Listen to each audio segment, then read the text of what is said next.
말씀은 마가복음 6장 30절부터 44절입니다.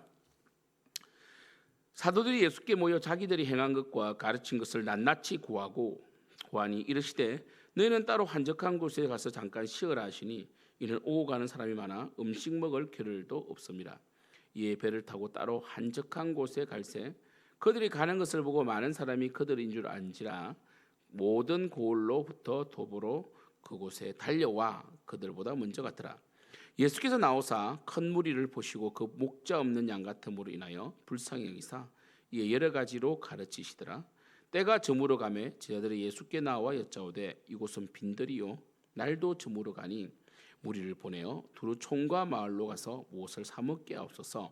대답하여 이르시되 너희가 먹을 것을 주라 하시니 여짜오되 우리가 가서 200데나리온의 떡을 사다 먹이리이까. 이르시되 너희에게 떡 몇 개나 있는지 가서 보라 하시니 알아보고 이르되 떡 5개와 물고기 2마리가 있더이다 하거늘 제자들에게 명하사 그 모든 사람 맥으로 때를 지어 푸른 잔디 위에 앉게 하시니 때로 100명씩 또는 50명씩 앉은지라. 예수께서 떡 5개와 물고기 2마리를 가지사 하늘을 우러러 축사하시고 떡을 떼어 제자들에게 주어 사람들에게 나누어 주게 하시고 또 물고기 2마리도 모든 사람에게 나누심에 다 배불리 먹고 남은 떡 조각과 물고기를 12바구니에 차게 거두었으며 떡을 먹은 남자는 5,000명이었더라. 아멘. 오병이어 사건은 이 사복음서에 다 나옵니다. 어떤 사건은 어떤 복음서에 나오지 않고 어떤 사건은 어떤 복음서에 나오고 이렇게 하는데 이 오병이어 사건은 이 마태, 마가, 누가, 요한복음에 다 나오고요. 관점은 좀 다릅니다. 정말 이 떡을 이 말씀으로 요한은 또 해석해내죠. 오병이어는 말 그대로 보리떡 5개와 물고기 2마리로 우리 5,000명을 먹이신 사건입니다. 오병이어 사건은 이 우리 기독교의 특징을 잘 보여주죠. 보리떡 5개와 물고기 2마리가 정말 작은 것이지만 하나님께서 축복하시면 제자들이 나누어 주었을 때 다 배불려 먹고 12바구니에 차게 되었던, 그렇죠? 남자만 5,000명이었던 그런 사건 아닙니까? 그것처럼 하나님께서 역사하시면 보잘것없는 것도 반드시 하나님의 역사에 쓰임받고 크게 쓰임받고 남게 된다. 사실 오병이어 말씀은 우리로 하여금 어떻게 우리의 물질이 사용되어져야 되는지를 보여줍니다. 저는 오병이어 사건을 통해서 개척 초기에 바로 이 우리 교회 추수감사헌금은 100% 선교로 드리자. 보통 추수감사헌금이 700만 원 정도 들어옵니다. 그런데 700만 원이 굉장히 교회 운영에 중요하죠. 왜냐하면 보통 개척 교회 같은 경우는 그 추수감사헌금 같은 절기헌금이 약간 이 적자를 메울 수 있는 중요한 헌금이 됩니다. 근데 이 추수감사헌금 또 우리 성도님들이 또 추수감사헌금을 또 많이 또 하는 게 드리잖아요. 그걸 100% 선교로 드린다는 것은 굉장한 용기였지만, 물론 우리가 그 추수감사헌금을 뭐 700만 원을 우리가 이제 이 6년 동안 모았다면 6, 7, 40, 4,200만 원을 모을 수 있었겠지만 이것을 우리가 전 세계에 또 국내 개척교회에 흘러보냈기 때문에 4,200만 원보다 더 엄청나게 100배의 결실을 맺었다고 볼 수 있습니다. 그래서 저희들은 사실 제가 말씀드렸지만 우리 한국에서의 1,000원은 사실은 그렇게 쓸 돈이 아닌 1,000원 가지로 못을 만원 정도는 들고 와야지 뭔가 만원 가져가도요. 어제 제가 뚜레쥬르를 갔는데 만원 가져가니까 뭐 샌드위치 하나 사고 두유 하나 사고 뭐 또 2+1이잖아요. GS는 그럼 만원 다 써요. 그죠? 그런데 이 우리나라의 1,000원이 방글라데시 가면 짜파티 4개를 살 수 있습니다. 짜파티는 이 넓적한 이 부침개 같은 떡인데 그 위에 뭐 얹어서 먹는 거 아닙니까? 그렇죠. 보통 그들은 이제 카레 종류를 얹어서 먹는데 그래서 250원 내지 280원 하니까요. 그러니까 보십시오. 우리나라에 이 만 원이 해외에 가면 어떻게 됩니까? 40명을 먹일 수 있는 거죠. 이게 오병이어의 역사입니다. 저는 그렇게 봅니다. 그래서 우리가 우리의 것을 움켜쥐고 있으면, 우리가 만원을 움켜쥐고 있으면 사실 우리에게는 큰 돈이 아니고, 그리고 없어질 수도 있지만 그것을 하나님께 내어드렸더니 그 만원이 산술적으로 보더라도 40명이 짜파티를 먹을 수 있게 되었다. 엄청난 거 아닙니까, 여러분? 그럼 10만 원이면 400명이고 100만 원이면 4,000명이에요. 이 오병이어의 역사는 실제적으로 지금 이 땅에서도 일어날 수 있다는 거예요. 여러분 보십시오. 이 많은 영혼들이 예수님께 늘 인산일을 이루었어요, 그죠? 제자들이 전도여행을 하고 왔어요. 예수님께서 전도여행을 시키셨잖아요. 그들이 돌아왔을 때에 정말 그들은 흥분돼 있었어요. 그때 예수님께서 31절에 너희는 따로 한적한 곳에 가서 잠시 쉬어라. 그 정도로 예수님은 이 땅에서 바쁘게 사셨어요. 예수님 공생의 3년 동안 제자들과 함께 진짜 바쁘게 사셨다고요.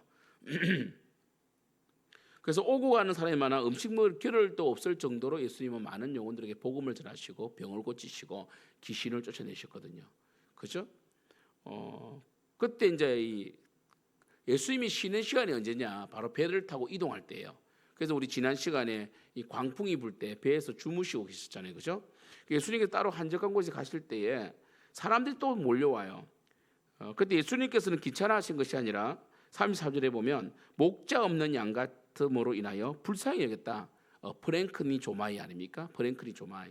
창자가 끊어지는 아픔을 가지셨죠. 그 시대에 우리 지난 시간에 어제 보신 것처럼 헤롯이 왕이 되어 있습니다. 왕은 중요하거든요. 이렇게 부패하고 불의한 왕 헤롯이 왕이 되어 있고, 그리고 사두개인과 결탁되어 있고, 바리새인도 점점 그쪽으로 기울어져 있는, 그러니까 정말 이 정치, 경제, 그리고 이 종교 모든 것이 부패했던 이 시대에 그들은 예수 그리스도를 붙들고자 도보로, 그러니까 이 바다로 가면 직진이지만 도보는 돌아오잖아요. 막 달려와 가지고 오히려 먼저 가서 기다리고 있더라는 것이에요. 그래서 예수님께서 그들에게 복음을 전하셨어요. 근데 목자 없는 양 같으면 불쌍히 계셨고 복음을 전하시는데 점점 날이 저물어 가고 있었습니다. 이때 예수님께서는 요한복음이라든지 누가복음 보면 좀 자세하게 또 이 상황을 설명하고 계십니다. 그래서 이 빌립에게 어떻게 먹일 수 있느냐라고 이렇게 물어봤을 때에 어디서 사서 먹을 수 있느냐 했을 때 빌립은 200데나리온 떡으로도 부족하다라고 빌립이 이야기를 하죠. 예수님께서는 얼마 드느냐고 물으신 것이 아니라 어디서 먹을 수 있느냐고 물으신 거죠. 예수님이 묻는다는 것은 이미 이루어졌다고 말씀드렸잖아요. 예수님이 가자 하면 성취된 것이고요. 예수님의 명하심이 이루심이에요. 예수님께서 어디서 구할 수 있을까 하면요, 이미 구해진 거예요. 그런데 빌립은 괜히 예수님을 불신하고 200데나리온 떡으로도 부족하다고 이렇게 말했습니다. 그때 안드레가 나와서 이 한 어린아이가 보리떡 5개, 물고기 2마리 있는데 이것이 얼마나 되겠습니까? 이게 이제 안드레의 믿음이고 엄청난 믿음이죠. 우리는요, 우리가 가진 것으로 주님을 섬기는 거예요. 가진 것으로. 그래서 이 안드레가 그냥 하나님께 믿음으로 들고 나온 거예요. 어린아이의 떡을. 그러니까 예수님께서 이 떡을 축복하시고 어떻게 했습니까? 잔디 위에 앉게 하시고 나눠주게 함으로 100명씩 또는 50명씩 앉게 하신 것은 구분되고 눈으로 보이기 위한 거예요. 우르르 모이더면요, 정확하게 계산이 안 되잖아요. 그래서 예수님께서 정확하게 나눠주신 거예요. 그래서 떼어 나눠주니까 남은 떡 조각과 물고기를 12바구니에 차게 되었다. 그래서 예수님 굉장히 조직적으로 일을 하시죠. 예수님 보면, 그죠? 그래서 이 떡을 먹은 남자는 5,000명 되었다라고 이게 숫자까지 파악할 수 있도록 100명씩 또는 50명씩 앉게 하신 건데, 이 내용에서 우리가 오병이어 기적은 많은 해석을 가지고 올 수 있습니다. 많은 해석을 가지고 올 수 있고요.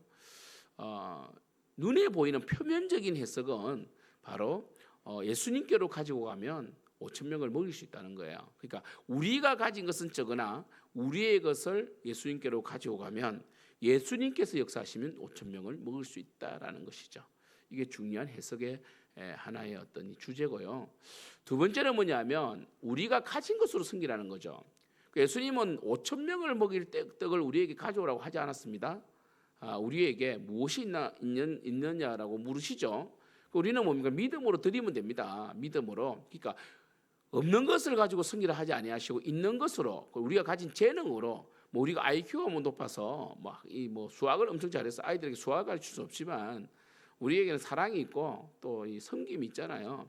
또 우리가 가진 물질과 우리의 가진 에너지와 우리가 가진 어떤 이 건강한 몸을 가지고 주님을 섬길 때 주님께서는 그것을 가지고 먹이신다는 것이에요. 이게 두 번째로 중요하고요. 세 번째는 뭐냐면 예수님께서 제자들에게 너희가 먹을 것을 주라라고 했어요. 제자들은 예수님을 의존합니다. 그러니까 이 마치 예수님을 도깨비 방망이나 뭔가 그들의 노력 없이 헌신 없이 예수님만 의지하는 뭐 그런 어떤 형태 종교 형태들이 많잖아요. 이 종이 한 장 차이인데 나는 예수님을 의지합니다라고 한다면요. 예수님을 의지한다면 앉아서 그냥 의지하는 게 아니라 하나님이 일을 하면서 의지하는 거예요. 자 보세요. 하늘과 땅의 모든 것을 내게 주셨으니 예수님께서 권세를 가지고 있습니다. 너희는 가서 모든 민족으로 제자를 삼아 아버지가 아들과 성령의 이름으로 세례를 베풀고 내가 내게 분부한 모든 것을 가르치게 하라. 볼지어 내가 세상 끝날까지 너희와 함께하리라 하시니라. 그러니까 보세요. 하나님의 능력이 있지만 하나님의 능력이 예수님께 있거든요. 그 능력을 누구한테 주시냐는 거죠. 바로 복음을 전하는 자들, 하나님을 섬기는 자들에게 주시는 거거든요.